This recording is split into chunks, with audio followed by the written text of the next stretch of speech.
राधा वल्लभ श्री हरिवंश, राधा वल्लभ श्री हरिवंश, वृंदावनेश्वरी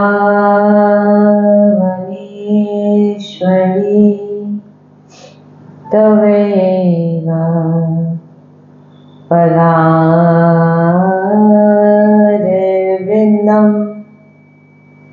प्रेमामृतेका मकरन्धरशोभपूर्णं हृत्तर्पितं मधुपते स्मरतापमोग्र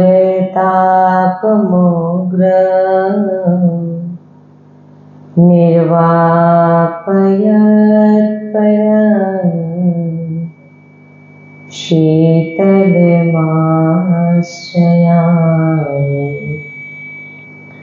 रसघनमोहनमूर्तिं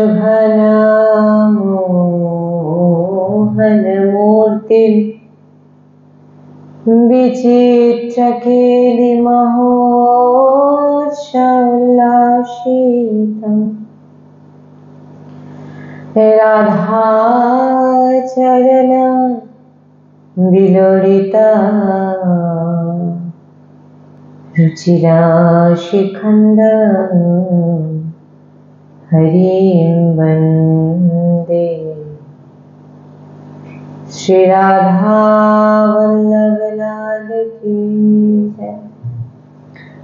परम सच्चिदानंद घन आनंद समुद्र परात्पत प्रेम रस प्रवाही श्रीमद श्री वृंदावन धामे समस्त खगमृग पशु पाखी तरुलता श्री रजरानी जो श्री यमुना रानी जो समस्त ब्रजवासी परिकर समस्त प्रेमी महाभागवत शिक्षण समस्त सहचरी वृंद और प्राण आधार श्री जुगल सरकार अपार कृपार से वर्षा करছেন আর আমরা সেই অহেতুকি কৃপা প্রেম রসে ডুবছি এমন প্রত্যেক সেকেন্ডে আমাদের বিচার হওয়া উচিত। श्री राधा वल्लभ लाल की जय। सद्गुरुदेव भगवान की जय। वृंदावन बरसाना धाम की जय। महाप्रभु श्री हरिवंश चंद्र महाराज की जय। समस्त सहचरी वृंद की जय। जय जय श्री राधेश्याम, जय जय श्री राधेश्याम, जय जय श्री राधेश्याम, जय जय नवनिवृत्त कुंज विलासी श्री राधा वल्लभ लाल की जय। श्री हरिवंश।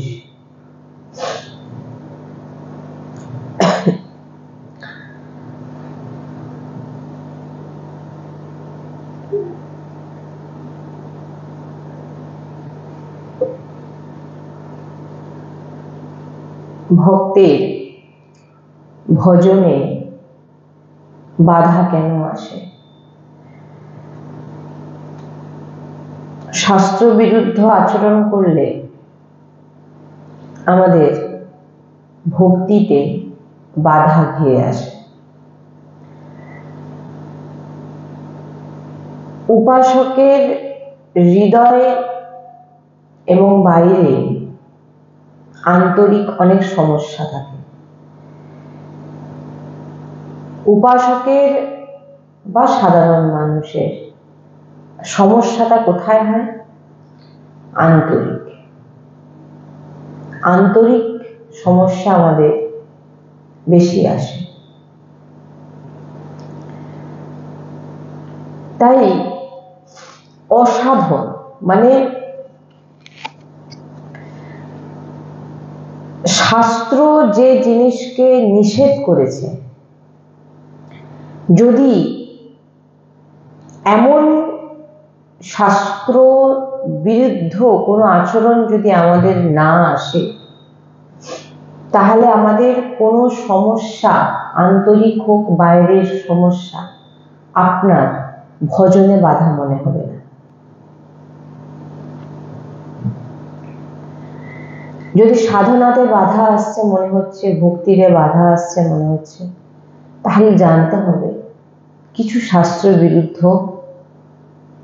যেটা শাস্ত্র নিষেধ করেছে, সেই আচরণ আমাদের দ্বারা হচ্ছে, যার জন্য আমাদের ভজনে বাধা আসে।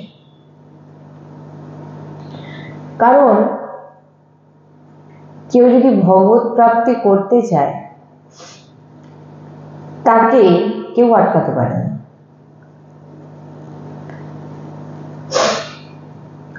কেউ বাধা দিতে পারে না।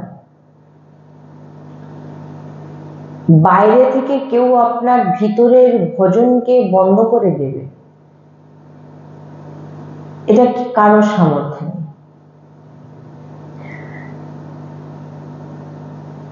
যেমন ধরুন, আমরা এখানে ভজনে বসে আছি, চারধারে বক্স বাজছে, বিভিন্ন কোলাহল হচ্ছে,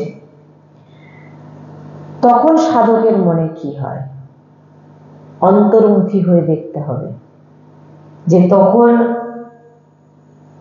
আমাদের ভিতরের ভাবনা কি চলে, আমরা ভগবানের সঙ্গে যুক্তে পারছি নাকি। যিনারা উত্তম উপাসক হন, তিনাদের হাজারো ঢোল বাজুক, কোলাহলের মধ্যেও তাদের কিন্তু কোনো অসুবিধা হয় না। কেন? কারণ প্রথম তো অভ্যাস, এমন অভ্যাস করতে হবে, নিজেকে তৈরি করতে হবে, আর শাস্ত্র বিরুদ্ধ আচরণ যেন না হয়। যেমন শাস্ত্র বিরুদ্ধ আচরণ কি কি? প্রথম গুরুজি বলেছেন নিজেদের দিনচর্চাকে ঠিকঠাক রাখতে। নিজের যে দিনচর্চা, এটাকে আপনাকে দেখতে হবে। উপাসকের প্রথম যেটা,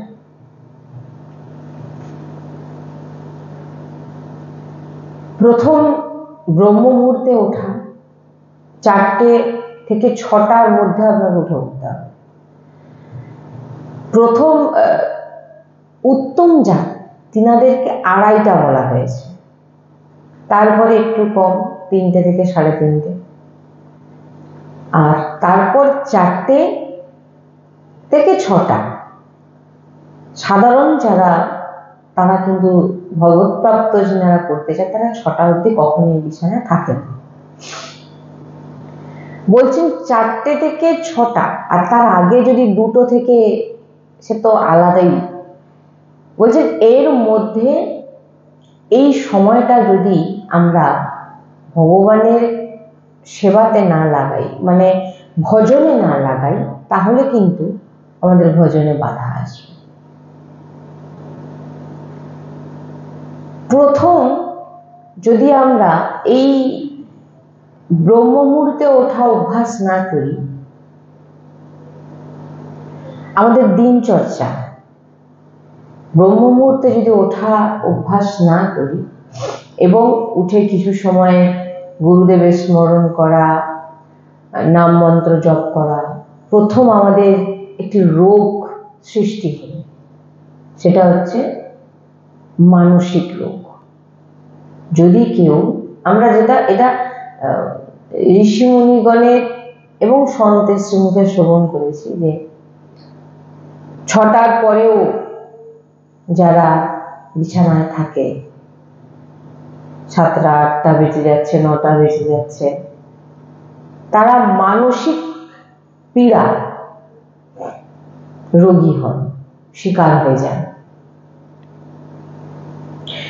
এবং তাদের জীবনে খিটখিটে ভাব, কোনো জিনিসে মন না লাগা, যে সাংসারিক জিনিসে মন লাগাতে পারে না, সে ভজনে কি করে মন লাগাবে ভগবানের? বুঝতে পারছেন? আপনার যে ভজন, আপনি যে ভগবানের যে ভজন করবেন, তার জন্য নিজেকে তো মানে নিজেকে একাগ্র হতে হবে, শান্ত হতে হবে, স্থির হতে হবে, নাহলে তো ভজন করা যায় না। কি করে আপনার ভজন হবে? আপনি সাংসারিক যদি কোনো কাজও করেন, দেখুন আপনাকে সেখানে স্থির হয়ে ধৈর্য ধরে আপনাকে ভজন করতে হবে। সেখানে যদি আপনি অস্থিরতা হন, ভিতর থেকে একটু অসন্তুষ্ট ভাব হন, দেখবেন আপনি প্রত্যেকের প্রতি খিটখিটে স্বভাব আপনার হয়ে যাবে। এটা কিন্তু একটা কি রোগ। তাই বলছে যে প্রাতঃ ওঠা আবশ্যক, উঠতেই হবে। আর তার মধ্যে এবারে আপনি নাম জপ ইত্যাদি সেরে তারপরে শ্রীজির মঙ্গলা যা যা করতে হয়, আরতি যা যা সবকিছু করলেন, তারপর আপনি যদি সাংসারিক হন তো সেরকম আপনি কাজকর্ম করলেন। হ্যাঁ, এবারে যখন আপনি কাজে বেরোচ্ছেন, আপনার যে আপনি যে ভজন, যে সাংসারিক বলে আমি কাজে থাকি আমার ভজন হবে না, ওটা কিন্তু নয়। ওটা যদি কেউ ভেবে থাকে তাহলে জানতে হবে তার ভজন মানে ভগবত প্রাপ্তির কোনো ইচ্ছা নেই। কারণ গুরুজি পরিষ্কার বলেছেন ভগবত প্রাপ্তি আপনি যে জায়গায় আছেন সেখান থেকেই হতে পারে। হ্যাঁ, তাই বলছেন যে এবার আপনি যখন কাজে বেরোচ্ছেন তখন এবার আপনাকে কি ভাবনা রাখতে হবে যে আমি কাজে বেরোচ্ছি, আমি অফিসে যাচ্ছি, যে যে যে কর্মে যে কর্ম এসে করুক না কেন, এটা আমি কার জন্য করছি? আমি আমার শ্রীজির জন্য। এটা ভাববেন না যে আমি আমার ঘরের বাড়ির সদস্যদের জন্য করছি, আমার বাড়ির, আমার স্ত্রী, আমার পুত্র কন্যা, বাবা মা, আমার ভাবনা কেউ আমার নয়, সব শ্রীজির। এটা উপাসকের মনে আসে, আর এটাই হচ্ছে ভজন। এবারে আপনি যখন ডিউটি যাচ্ছেন, কাজ করছেন, যে যেভাবেই কাজ করুক না কেন, প্রত্যেকটা কাজের মধ্যে মধ্যে যতটা সময় আমরা মনে রাখতে পারি লাডলির নাম রাধা রাধা, সময়ে সময়ে মনে করা, চিন্তা করা এবং নিজের কাজ করা, সারাদিন আপনার ভজন হয়ে যাচ্ছে। এবং সন্ধ্যাবেলা যখন আপনি বাড়ি ফিরলেন, শ্রীজির কাছে সারাদিন যা করেছেন, শ্রীজি যা কিছু করেছি সব আপনার চরণে অর্পিত, আপনার জন্য। এটা আপনি সারাদিন যা করেছেন সেটা সবই কি হয়ে গেল? ভজন। ভজন এটা নেই যে সারাদিন আপনাকে বসে থাকতে হবে। আচ্ছা, আর আরেকটি জিনিস উপাসকদের শাস্ত্র বিরুদ্ধ যেটা, সেটা হচ্ছে ভোজন। আপনি যদি শুদ্ধতায় আহার না করেন, শুদ্ধতা বলতে দেখুন এখন কোনো কিছুই যদি দেখেন, কোনো কিছুই শুদ্ধতার মধ্যে নেই।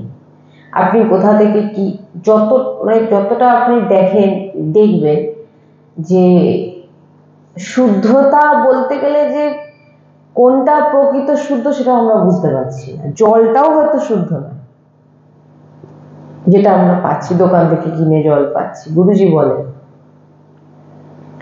জলটাও শুদ্ধ নয়। তাহলে প্রথম তো যেটাই খাবো ভগবত অর্পিত করে, স্মরণ করে। বাইরে কোথাও আছি, লাডলি আমার ভিতরেই বিরাজমান হয়ে পাচ্ছেন। আর যারা কাজ করে হয়তো তাদের সকালে বেরিয়ে যেতে হয়, শ্রীজিকে যেমন ভোগ লাগিয়ে ভোগ পেয়ে কাজে যাবে। মোটামুটি নিজের সময় অনুযায়ী, যাতে আমার ভগবানকে, আমার লাডলিকে, আমার ইষ্টকে বাদ দিয়ে আমি কোনো কাজ করছি নাকি, কি বললেন? আমি যেটা করছি কার জন্য করছি, এইটা যে মাথায় রেখে দিয়েছে তার ভজন হচ্ছে। বলছেন যে যখন আমরা কারোর সঙ্গে বার্তালাপ করি, প্রথম কথা শুরুতে রাধে রাধে কথা বলছেন, মাঝখানে একবার রাধে রাধে, এবং কথার বিশ্রাম হয়ে গেল, কারণ সাংসারিক ব্যক্তি মানে আপনাকে 5 জনের সঙ্গে কথা বলতে হচ্ছে, আর বলতেও হবে। এই নয় যে আমি কারোর সঙ্গে কথা বলবো না, ঘরে চুপচাপ বসে থাকবো, এটা নয়, আপনাকে কথাও বলতে হবে, কিন্তু আপনি আপনার কাজ করবেন এবং কথা শেষে আস্তে আস্তে রাধে রাধে। কি হয়ে গেল? আপনি যতটা কথা বললেন সবই কিন্তু খুব সোজা ভজন, আবার খুব কঠিন। দেখুন, আপনি কারোর সঙ্গে কথা বলতে বলতে সাংসারিক চিন্তা করছেন, হয় না? আপনি কথা বলছেন ওর সঙ্গে, কেমন আছো, ভালো আছি, ঘরে অমুক তমুক, কিন্তু দেখুন তার ভিতরে চিন্তা কিন্তু আমাকে এইখানে যেতে হবে, বারবার ঘড়ি দেখছেন, কিন্তু সামনের ব্যক্তির সঙ্গে কথা বলছেন, কিন্তু এদিকে ঘড়িটাও দেখছেন আমার অমুক জায়গায় যেতে হবে, আমার দেরি হয়ে যাচ্ছে, হয় কি হয় না? সেই রকম যিনি ভক্ত হন, উপাসক হন, খুব চতুর হন, তিনি কি করেন? সবার সঙ্গে কথা বলছেন, কিন্তু তিনি জানেন যে আমাকে আমার ভজন করতে হবে। সময়ে সময়ে, যেমন আমরা ঘড়ি দেখছি যাবো বলে, সময় সময় বারবার চিন্তা হচ্ছে রাধা রাধা রাধা, এটা ভজন হয়ে যাচ্ছে। বলছেন শাস্ত্র বিরুদ্ধ আচরণ মানে, শাস্ত্র বিরুদ্ধ আচরণ মানে প্রথম তো আপনার দিনচর্চাকে ঠিক করতে হবে। আপনি যে কারোর প্রতি হিংসা করবেন না, দ্বেষ করবেন না, কারোর সঙ্গে ঝগড়া করবেন না, এটা আপনার ভিতর কখন আসবে? যখন আপনার দিনচর্চা ঠিক থাকবে। নাহলে আপনি হাজারো চেষ্টা করলে আপনি কিন্তু করতে পারবেন না। কেন পারবেন না? আপনার দিনচর্চা ঠিক নয়, নাম জপ নেই, দিনচর্চা ঠিক নেই, সৎসঙ্গ শুনছেন না, বাইরের মন মানি আচরণ করছেন, খাচ্ছেন যেখানে সেখানে, এখানে কি হবে? আপনার ভিতর কখনো পবিত্র হবে না, আর আপনি কখনো চাইলেও কিন্তু ভজন করতে পারবেন। আপনি ভাবছেন যে আমি যা করছি আমি ঠিক ভজন করে নেবো, আমি সবকিছু করে নিই, হ্যাঁ, ওতে ভজন হবে না। ওতে কি হবে? আপনার ভিতরে কখনো হিংসা, দ্বেষ, জ্বলন কোনদিন কিন্তু কমবে না। তাই বলছেন যে যেমন সাধককে বাইরে থেকে কেউ কখনো তার ভজনকে কিন্তু বন্ধ করতে পারে না। যেমন কারোর ভিতরে চিন্তাকে কেউ বন্ধ করতে পারে? এত লোক বলছে তুমি চিন্তা করো না, ডিপ্রেশনে চলে যাচ্ছ, তোমার রোগ হয়ে যাচ্ছে, অমুক তমুক।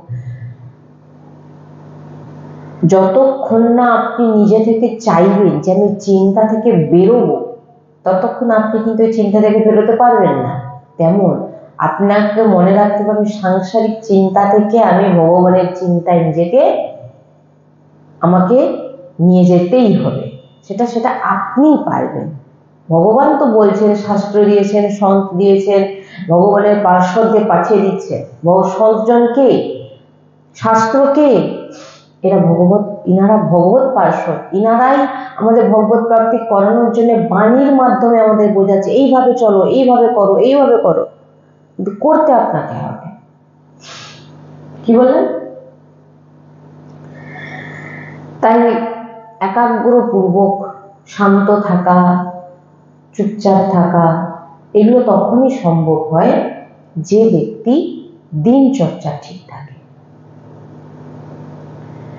প্রপঞ্চ করব, অন্য লোকের ক্ষতি করব, এর পিছনে লাগবো, নিজেরটা যেন ভালো হয়ে যায়, নিজের যেন সব ঠিকঠাক হয়, যা মনে আসবে তাই খাবো, তো কখনো সে যতই 56 ভোগ লাগাক মন্দিরে গিয়ে, এ কথাটা আমি বারবার বলেছি, 56 ভোগ লাগা আর প্রত্যেকদিন মন্দিরে প্রণাম করতে যাক, তার কিন্তু কখনোই সে ভজনে মন লাগাতে পারবেও না, আর সে ভজন কি জিনিস বুঝতে পারবেও না। তাই জন্য নিজেকে একাগ্র করার জন্য, নিজেকে ভগবত প্রাপ্তি করার জন্য, নিজেকে তৈরি করার জন্য আপনার দিনচর্চাকে ঠিক রাখতে হবে। একটা সময় করতে হবে যে সময়টা শুধু সৎসঙ্গ, আপনি সারাদিন যা কিছু করুন, একটা সময় আপনাকে বার করতে হবে যে সময়টা আমি সৎসঙ্গ শুনবো। নাম জপের কোনো সময় নেই, নাম জপ নিরন্তর চলবে, যখন মন আসবে তখনই নাম নাম নাম। আর সাধু সন্ত ভক্ত সঙ্গ, ভক্ত সঙ্গ না করে আজও পর্যন্ত কেউ ভগবত প্রাপ্তি করতে পারেনি, আজও পর্যন্ত পারেনি। হ্যাঁ, ভক্ত সঙ্গ করতে হবে। যে কোনো একটি সংস্থা, ধরুন যে কোনো একটি ধাম বলুন, বা যেখানে ভক্তরা একত্রিত হয়, ভক্তজন আসেন, ভক্তজন বসেন, সেই জায়গায় যে কোনো এমন একটি জায়গা যেখানে প্রত্যেকটা সময় ভজন হচ্ছে, কি বলছি, সেই জায়গার মহিমা আছে, যেখানে ঢুকলেই আপনাকে ভগবতের নাম করতেই হবে। কি বলছি, যেখানে আসলে আপনার ভিতর থেকে আপনি না চাইতেও নাম বেরোবে, এমন জায়গাকে বেছে নিতে হবে, যেখানে আপনাকে যুক্ত থাকতে হবে, সাধু সঙ্গ করতে হবে, সৎসঙ্গ শুনতে হবে। আর ভক্ত সঙ্গ কেন করতে বলা হচ্ছে দিন চর্চার মধ্যে, এটাও বলছি। কেন ভক্ত সঙ্গ করতে বলেছে? ভক্ত সঙ্গ যদি না করেন, আপনি আপনার দোষ কখনো আপনি বুঝতে পারবেন না।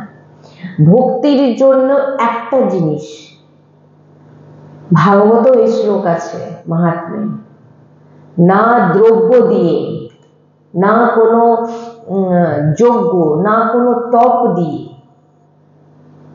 দ্রব্য যজ্ঞ, তপ যজ্ঞ,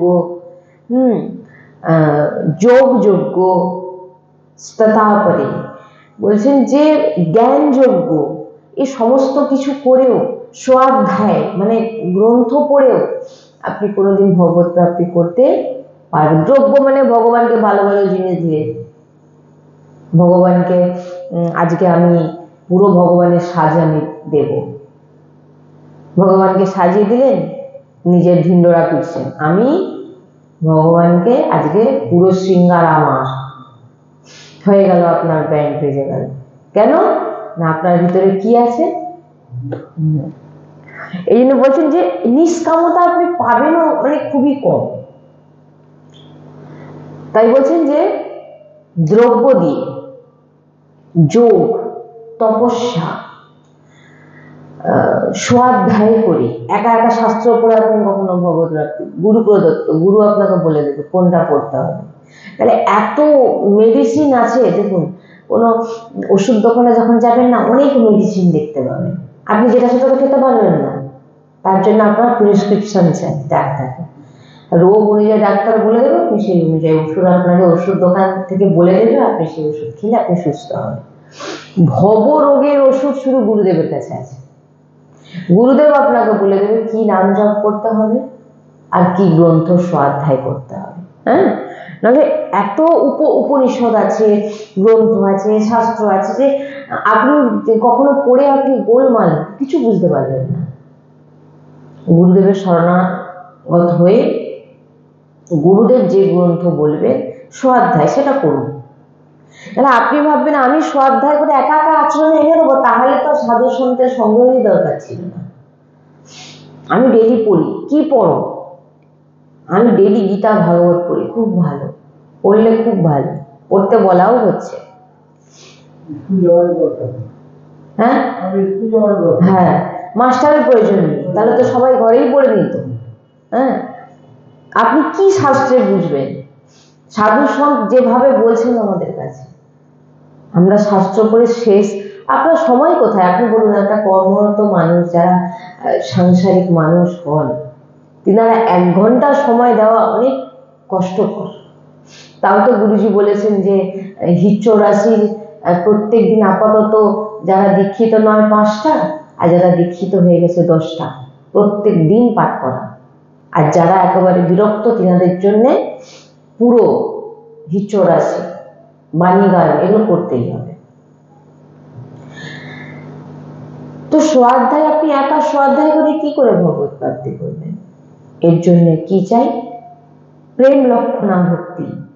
এই ভক্তি কোথা থেকে আসবে? সাধু সঙ্গ করে এবং গুরু কৃপা।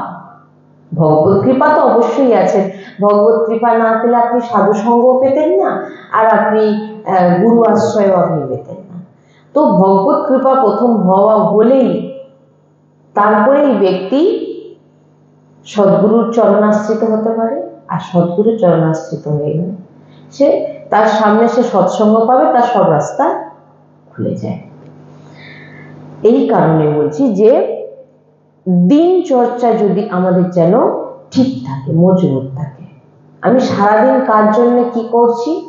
সারাদিন আমি লাভের জন্য করছি, গুরুজির বলা কথা অনুযায়ী তিনি যা যা বলেছেন সে অনুযায়ী যেন আমরা চলতে পারি। আর ভগবত প্রাপ্তির জন্য হচ্ছে প্রেম লক্ষণা ভক্তি, ভগবানকে শুধু প্রেমে পাওয়া যায়, যেটা একেবারে গুপ্ত। আজই আমি বাচ্চাগুলোকে ভাগবতে পড়াচ্ছিলাম যে যতই যা কিছু করে নিক, ভগবানকে যত যা কিছু অর্পিত করুক না কেন, যদি তার মধ্যে প্রেম না থাকে, সাবরির মতো যদি ব্যয় কুল টক কুলকে তিনি নিজে চেখে চেখে পাওয়াচ্ছেন, শ্রীরাম আনন্দে পাচ্ছে, বিদুরানী কলার ছাল পাওয়াচ্ছেন, দ্বারকাধীশ আনন্দে পাচ্ছে। এটা কখন? যখন প্রেম লক্ষণা ভক্তি আপনার হৃদয় প্রকট হয়। আর এটা গুপ্ত, এটা কেউ জানে না। আর না জানার জন্য কি হয়, আমাদের মনের সূক্ষ্ম রূপে অহংকার বড় হতে থাকে,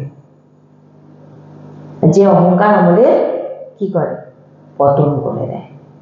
ভগবত প্রাপ্তি কখনোই আপনার হবে না। যদি আমরা ঠিক করে গুরুর আদেশ সৎসঙ্গ শুনে নিজের জীবনে আচরণে আনার চেষ্টা করি, তাহলে আমাদের ভজনে কখনো বাধা হবে না। তো তাই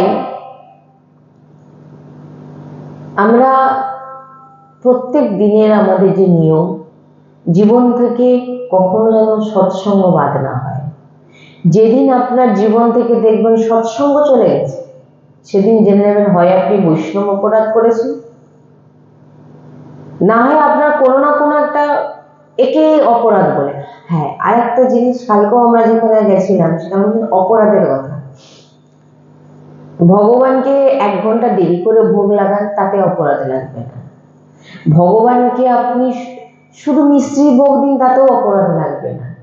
কিন্তু ভগবানের সামনে ভগবানের ভক্তকে যদি আপনি অপমান করেন, সেখানে কিন্তু অপরাধ লাগবে। কি বললাম? অপরাধ এখানে লাগে। আর আমরা অপরাধ কি, এই ভগবানকে একটু দেরি করে ভোগ দিয়ে দিলে কি ভগবান রেগে যাবে নাকি? মানে কি বলুন তো, এতদিন কোনোদিন সৎসঙ্গ তো পায়নি, কি বলছি বুঝতে পারছেন? সৎসঙ্গ না পাওয়ার জন্য কি হয়েছে, তারা ভগবানের স্বরূপকে একটা ভয়ঙ্কর ভেবে রেখেছে। ভগবান আমার ক্ষতি করবে, ভগবান কোনোদিন কারোর ক্ষতি করে এরকম এসে বলেছে, আমি ওইটা ওইখানে পুজো দিইনি বলে আমার এই ক্ষতিটা হয়ে গেছে। কে করেছে? ভগবান করেছে। হয়তো তুমি তোমার কর্মের ফলে তোমার ক্ষতি হচ্ছে, ভগবান তোমার কোনোদিন ক্ষতি করে না। আমি কালকেও বললাম না যে নরকেও যে ভগবান আপনার পাঠায়, আপনাকে পাঠাচ্ছে আপনার কল্যাণের জন্য। নরকে পাঠাচ্ছে, নরকের ভগবান করার কি দরকার ছিল? ভগবান নরকে এই জন্য করেছেন যে আপনার সমস্ত যে খারাপ কর্মগুলো যেন নরকে, যেমন কি জেলে 12 বছর জেল, তারপর কিন্তু আপনাকে আপনার ফল ভোগ হয়ে গেলে আপনাকে ছেড়ে দিলে যাবে। নরকও সেই জায়গা যেখানে আপনাকে শোধন করা হয়, শুদ্ধ বানানো হয়, আপনার পাপ নষ্ট করে দেওয়া হয়। আমরা নরককে একটা ভয় চোখে দেখি, আর স্বর্গকে ভাবি খুব ভালো। কি বুঝতে পারছেন? তাই ভগবান আমাদের কোনোদিনও কোনো খারাপ করতে পারে না। এটা সময় মাথায় রাখবেন যে আমার যদি বিপদ হয়, ভক্তের কথা বলছি, ভক্ত যদি ভাবে আমার বিপদ, সে ভগবানের আশ্রিত, তার বিপদ আসছে, সবার আগে বিপদ ভগবানের সামনে হয়ে আমাদের কাছে আসবে। কি বললাম? আর যে ভক্ত নয় তাকে ডাইরেক্ট, কোনো সামনে কেউ নেই তার। আর ভক্তের সামনে কিন্তু ভগবান বিরাজমান। বিশাল পাহাড়ের মতো পাপ করে আছি আমরা, অনেক ভোগের ব্যাপার আছে, কিন্তু সেটা ভগবানকে স্পর্শ হয়ে আসছে, সেটা আশীর্বাদ হয়ে যাচ্ছে। কর্মফল ভগবান ভোগ করেছে, কিন্তু তার পিছনে আপনার দেখুন কিছু না কিছু, দুদিন পর আপনি বুঝতে পারবেন যে এটা আমার কল্যাণ হয়েছিল, এটা আমার হয়েছে। তখন হয়তো আমার খারাপ লাগছিল, কেন ভগবান আমার সঙ্গে এরকম করলেন, কিন্তু আজকে আমি বুঝতে পারছি যে আমার সঙ্গে যেটাই হয়েছে সেটা ভগবান আমার ভালোর জন্যই করেছে। কিন্তু সেটা যদি আমরা ভগবানের আশ্রিত না হতাম তাহলে কিন্তু ওটা খুব খারাপ হতো। কি বললেন? এই কারণে বলছেন যে নিজের দিন চর্চা যেন ঠিক থাকে। মোটামুটি আপনি এবং ঘরের যে ঠাকুরজি, আমি এইটা বারবার অনেকবার বলেছি, ঘরের যে নিজের ঠাকুর, নিজের ঠাকুরজি, নিজের ইষ্টকে এমন জায়গায় একটা রাখুন যাতে যেতে আসতে আপনার চোখ পড়ে। কি বললাম? নাহলে আমরা মন্দির কোথায় করি? হয় ছাদের ওপরে, নাহলে ঘরের এক কোণে, নাহলে একটা, হয় না বলুন? এমন জায়গায় রাখবেন যাতে ঠাকুরজি আমাদের আমরা দেখি না দেখি, কিন্তু ভগবান আমাদের দেখছেন। কি বললাম? ঠাকুরজিকে এমন জায়গায় বিরাজমান করুন যেতে আসতে বারবার আপনার দৃষ্টি পড়ছে, আপনি ভগবত দর্শন করছেন। নাহলে আপনি এমন জায়গায় রেখেছেন যে আপনার দৃষ্টি পড়ছে না। অনেকে বলে একটি রুমের মধ্যে আমার ইষ্ট বিরাজমান এবং আমরাও থাকি, পরিবার, সহপরিবার। তখন গুরুজি বললেন ভগবান কি তাহলে বাইরের লোক? ভগবান তো আমার ঘরের সদস্য, তো আমার নিজের ঠাকুরজি আমার ঘরে থাকবে না তো বাইরে থাকবে? ঠাকুরজি আমার সামনে বিরাজমান থাকবে, ভুল হোক আর ত্রুটি হোক, যাই হোক তিনি দেখছেন, শুধরাবেন কে? তিনি শুধরে দেবেন। তাই ইষ্টকে এমন জায়গায় আমরা রেখে দিই, এমন আড়ালে রেখে দিই, পিছনে নাহলে উপরে, নাহলে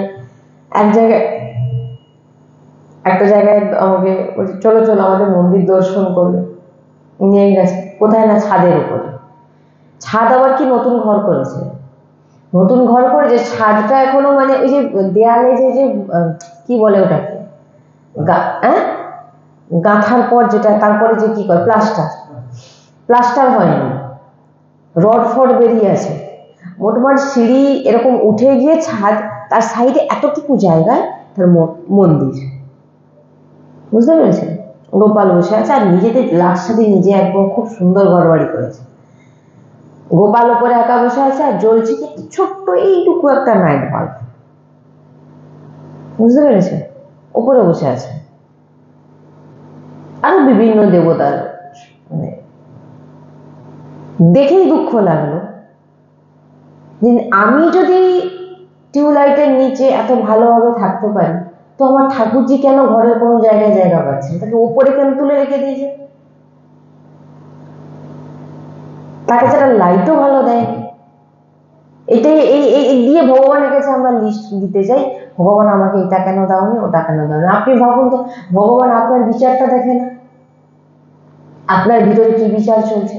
আপনি নিজেই ভালো আছেন, নিজে ভাবছেন আমি আর কোনো কিছু জীবনে না পেলে এবার ভগবানের, তুমি ভগবানের কাছে চাইছো কোন লজ্জায়? তুমি ভগবানের সঙ্গে কি আচরণ করছো? কি বললাম বুঝতে পারছেন তো জিনিসটা? কালো হয়ে বসে আছে, জামাটাও মানে বছরে একবারও পাল্টায়।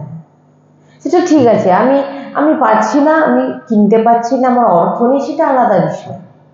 কিন্তু আমি নিজে ফিটফাটে আছি, কিন্তু আমার ঠাকুর পড়ে আছে ছেঁড়া জামা কাপড়। ভাই এগুলো তো ভগবান আপনার বিচার দেখবে না? ভগবান আপনার বিচার দেখবে। কার মনে আসে যে আজ এই যে এটা করবো, গেছি কোথাও গেছি আগে শ্রীজির জন্য, লাডলির জন্য, দেখি এটা কেমন হবে। ভক্তদের মনে কি নিজেদের জন্য নয়, ভক্তদের সবার প্রথমে মনে আসবে তার ইষ্টের কথা। আমার লাডলিটা পড়লে ভালো হবে, লাডলির জন্য নিলে কেমন হয়, ওটাই অর্পিত হয়ে গেল। কিন্তু দেখুন, ভগবানের জন্য করতে গেলে কষ্ট, ভগবানের জন্য 5 পয়সা দিতে গেলে কষ্ট। বলবে কি ভগবানের কি আবার দরকার আছে নাকি?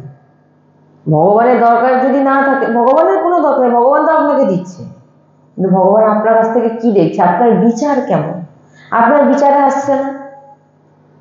শাস্ত্রে চারিদিকে বলছে যে বৈষ্ণবদের সেবা করাও, বৈষ্ণবদের আমার ভক্তদের, আমাকে না, আমার ভক্তদেরকে তুমি কোথায়? ভক্ত সেবা করো, ভক্তদের দাও, আমার ভক্তদের। কিন্তু দেখুন এখানে কিভাবে ভক্তদেরকে আর না দিয়ে ভক্তদেরকে নিয়ে যাব, ভক্তদের ডাকবো, ভক্তদেরকে দিয়ে সবকিছু করাবো, কিন্তু ভগবানের সেবার বেলা কিছু দিতে পারবো না। তার মানে কি? দেওয়ার না দেওয়ার, সে আপনার 5 পয়সাও থাকতে পারে, আপনার 10 টাকা যোগ্যতা, 10 টাকা থাকতে পারে, কিন্তু ভগবান কি দেখছে? আপনার ভাব। দক্ষিণা দিতে গেলে সব থেকে যে ছোট কয়েনটা বেরাবে, তাও 25 পয়সাটা বন্ধ হয়ে গেছে বলে। 50 পয়সা নেই তো এখন, 25-50 বন্ধ হয়ে গেছে। না না, ভক্তদের ভগবানের দেখবেন 25-50 সব থেকে ছোট কয়েন, যদি নোট থাকে সব থেকে, হ্যাঁ সব থেকে পাতলা বা ছিঁড়ে গেছে, সেই নোটটা চালিয়ে দিতে পারলে এখানে গিয়ে পূর্ণ হয়ে যাবে। এই জন্য হচ্ছে বিচার। আপনার বিচারে আপনি দিন আর না দিন, আপনার যে বিচার, ঠাকুর আমার ইষ্টকে, আমার মন্দিরের জন্য যদি আমি কিছু করতে পারতাম, হে লাগবে বিচার। এই সমস্ত শুদ্ধ বিচার কখন আসবে? আপনি যখন সৎসঙ্গ করবেন, আপনি যখন এই দিনচর্চায় থাকবেন, গুরু আদেশে চলবেন, তখন আপনার শুদ্ধ আহার করবেন, তখন আপনার ভিতরে এমন ভাবনা আপনার ভিতরে জাগ্রত হবে, নাহলে কোনোদিন হবে না। তাই দিনচর্চা, আমাদের এই দিনচর্চা খুব গুরুত্বপূর্ণ বিষয় উপাসকদের জন্য। না হলে এক মুহূর্ত যাবে না আমাদের প্রাণ চলে যেতে, কি যে কোনো মুহূর্তে আমাদের প্রাণ চলে যেতে পারে। তো যতটা সময় শ্রীজি দর্শন করতে দেখবেন, এমন জায়গায় শ্রী বিগ্রহকে রাখবেন, বা চিত্রপট হোক বা নাম হোক, যাতে যেতে আসতে আপনার চোখ পড়ছে। কে জানে না, দেখতে দেখতে হয়তো ছট করে আমার মৃত্যু হয়ে গেল, তখন কিন্তু আমার গতি কিন্তু ভগবত প্রাপ্তি হবে। হ্যাঁ, তাই চেষ্টা করবেন যাতে ভগবত দর্শন, ভগবত, এই জন্যই বলা হয় যে নাম দর্শন করো, নাম অক্ষরকে দর্শন করার চেষ্টা করো। এর অনেক মহিমা আছে। নেত্র বন্ধ করে নাম দর্শন করা, তাকিয়ে তাকিয়ে ভগবতের নাম দর্শন করা, এর মহিমা অনেক আছে। যাতে অন্তিম সময় আপনাকে আর ভাবতে হবে না, স্বতঃ মানে যখন আমাদের মৃত্যুর সময় চলে আসে না, আমরা সারা জীবন যা যা করেছি পুরো টিভির মতো আমাদের দেখানো হয়, আর ওইটা দেখতে দেখতে আপনার প্রাণটা চলে গেল, আপনি আবার যে কোনো একটা জন্ম, না আপনার আবার জন্ম হবে। আর যদি আপনি সারা জীবন ভগবতের নাম উচ্চারণ করেন, অন্তিম সময় দেখবেন আপনার সামনে রাধাই ভাসবে। তাই নিজের দিনচর্চাকে ঠিক করুন, নিজের দিনচর্চা যাতে শাস্ত্র বিরুদ্ধ যেন না হয়, এবং আহারে, ভোজনে, ওই যে বললাম না যে নিরামিষ খাই, আমি নিরামিষ খাই, আমি প্রসাদ তো পাই না। যদি আপনি প্রসাদ না পান, তাহলে তো আপনি পাপই খাচ্ছেন। কেন? ওটা ভগবত অর্পিত হচ্ছে না। ভাবুন, এটা ভগবান গীতাতেও বলেছে, আমাকে না দিয়ে যে বস্তু পাবে সেটা কি গ্রহণ করছে? সে পাপ গ্রহণ করছে। তাহলে আমি যেটাই পাবো ভগবত অর্পিত করে। আমার পরিবেশ নেই, তার বিষয় আলাদা বিষয় আছে, যে আমার ঘরের পরিবেশ খারাপ, তাহলে নাম জপ করো, স্মরণ করো, ভিতরে রাধা বল্লভ জি বিরাজমান, আমি তিনাকে অর্পিত করে আমি প্রসাদ পাচ্ছি, সেটা আলাদা। কিন্তু আমার পরিবেশ আছে, তবু আমি দিচ্ছি না, সেটা আলাদা। তাই চেষ্টা করতে হবে ভগবত অর্পিত করে যেন আমরা সেই প্রসাদ গ্রহণ করি। আর রজ লাগাই সারাদিনে, আপাতত ব্রজ রজ যেন আমাদের মস্তকে থাকে। এই ব্রজ রজ আমাদের কি করবে? প্রিয়া প্রিয়তমের প্রতি প্রেমকে আরো দৃঢ় করবে, আরো মজবুত করবে। যদি কোনো স্টুডেন্ট হয় তারা শুকনো রজ লাগাবে, শুকনো রজকে লাগিয়ে নিলে কপালে দেখা যাচ্ছে না কিন্তু রজ লাগানো আছে।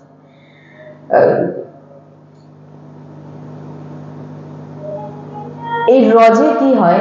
আমাদের প্রিয়া প্রিয়তমের প্রতি প্রেম জাগ্রত হয়, প্রেম বাড়ে, বৃন্দাবনের প্রতি প্রেম বাড়ে, প্রিয়া প্রিয়তমের প্রতি প্রেম বাড়ে। রজ লাগাতেই হবে। আর বলছেন যে ব্যক্তি রজ লাগায় তার কিন্তু নিকুঞ্জে যাওয়ার রাস্তা ফিক্সড। কারণ রজ লাগানো মানে আপনার যে কোনো মুহূর্তে যদি মৃত্যু হয়, আপনার প্রমাণ আছে কি আপনি যে শ্রীজির চরণ রজ।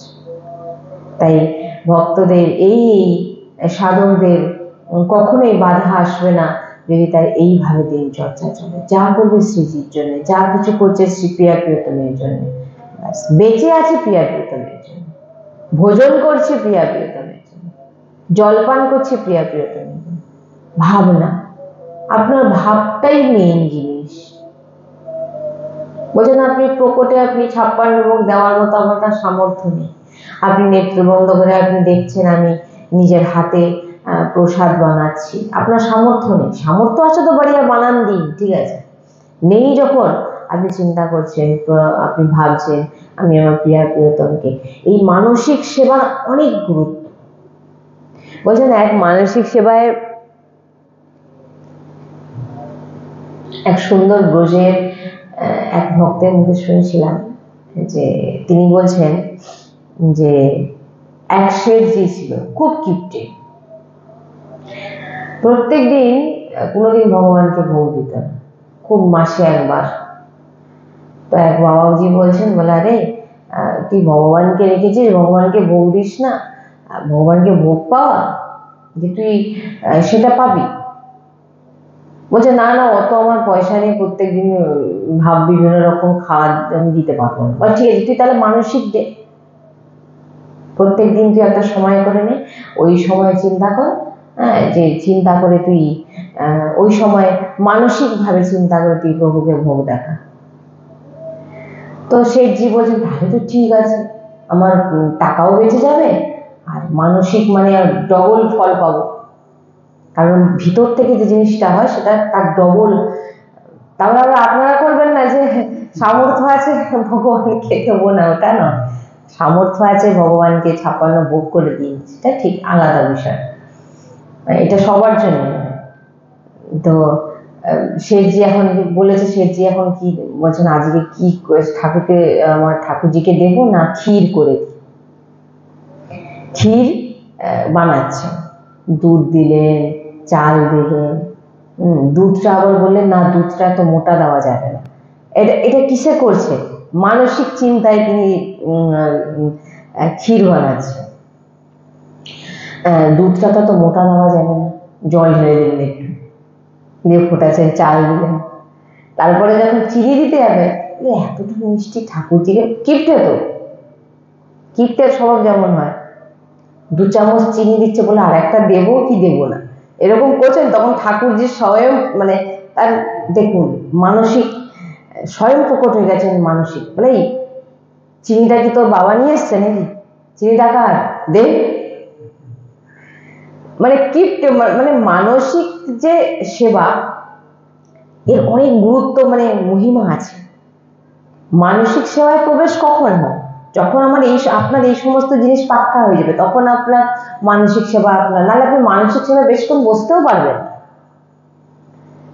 ভগবান স্বয়ং মানে মানসিক ভাবে প্রকট হয়ে গিয়ে বলে দেয় মানে এটা আমি শুনেছিলাম একবার, তো চিনিটা কি তোর বাবা এনে দিয়েছে নাকি, তুই ভোগে কেন চিনি, তুই তো মানসিক ভাবে সেবা করছিস, তুই এখানে কীর্তন করছিস কেন?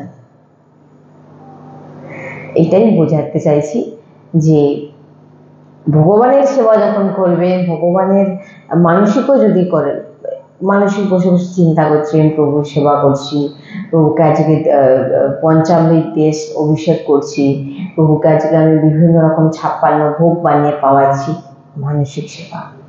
দেখুন না, আপনি একটু বসতেন ধীরভাবে, আপনি বসতেই পারবেন। সেবা করবেন কিভাবে? মানসিক যে সেবা করবেন তার জন্য তো স্থির হয়ে বসে থাকতে হবে আপনাকে, সেটাই আপনি বুঝতে পারবেন। আপনার মন তো চঞ্চল, আর সেটার জন্য আপনার দিনচর্চার প্রয়োজন আছে। সাধু সন্ত সারাদিন বসে আছে, দেখবেন কি করে বসে থাকেন, তাদের অভ্যাস। সারাদিন বসে আছেন, তিনারা পুরো পূর্ণরূপে সেবা করছেন প্রভুর, কেউ বলবে দেখলে?